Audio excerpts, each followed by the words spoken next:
ওয়ামা খলাকতুল জিন্না ওয়াল ইনসা ইল্লা লিয়াবুদুন, আমি জিন জাতিকে মানব জাতিকে সৃষ্টি করতাম না। ওয়ামা খলাকতুল জিন্না ওয়াল ইনসা ইল্লা লিয়াবুদুন, আমি জিন জাতিকে মানব জাতিকে সৃষ্টি করতাম না ইল্লা লিয়াবুদুন। কারণ হচ্ছে এই জন্য আমি আল্লাহ সৃষ্টি করেছি যে তারা আমার আনুগত্য করবে, আমার উপাসনা করবে, আমার পুজো পাঠ করবে, আমাকে এক করে মানবে, ওয়াহদাহুল্লাহের কালাম বলে মানবে, আমাকে শ্রদ্ধা করবে, আমাকে সস্তা করবে, আমাকে এক প্রভু বলে তারা মেনে নেবে, আমার সম্মুখে আমার সামনে মাথা নত করবে। আমি আল্লাহ তাদেরকে সৃষ্টি করেছি, তারা একমাত্র আমারই ইবাদত করবে, আমি একমাত্র ইবাদতের যোগ্য, আমার ইবাদত করবে, আনুগত্য করবে, উপাসনা করবে, পুজো পাঠ করবে।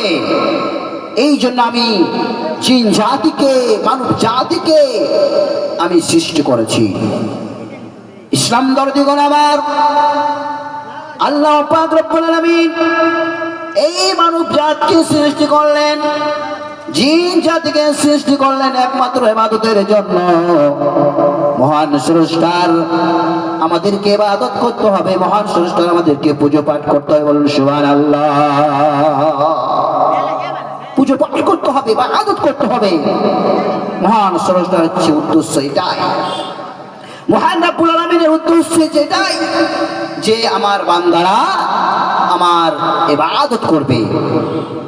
আর ইবাদত না করার কারণে, মহান স্রষ্টার হুকুম না মেনে চলার কারণে, মহান স্রষ্টার আদেশ উপদেশ না মেনে চলার কারণে আজ আমরা ক্ষতিগ্রস্ত, পদদলিত, লজ্জিত, অপমানিত। আজ মুসলিম জাত কেন ক্ষতিগ্রস্ত হবে? মুসলিম তো অন্যায় করবে না, মুসলিম জাতি অন্যায় করবে না, মুসলিম জাতি ক্ষতিগ্রস্তের মধ্যে পড়বে না, মুসলিম জাতি লজ্জিত হবে না, অপমানিত হবে না, অপদস্থ হবে না। কেন আজ মুসলিম অপদলিত হচ্ছে, পদদলিত হচ্ছে, আজ লজ্জিত কেন হচ্ছে? কারণ এটাই যে আমাদের মধ্যে ঈমান নেই, তাকওয়াই নেই, পরহেজগারি নেই। আমরা এক মহান স্রষ্টাকে বলে ভুলে গিয়েছি। মহান স্রষ্টার নির্দেশ, মহান স্রষ্টার হুকুম, মহান স্রষ্টার বিধান, বিধি, দিন, শরীয়ত, কোরআন, হাদিস আমরা ছেড়ে দিয়েছি।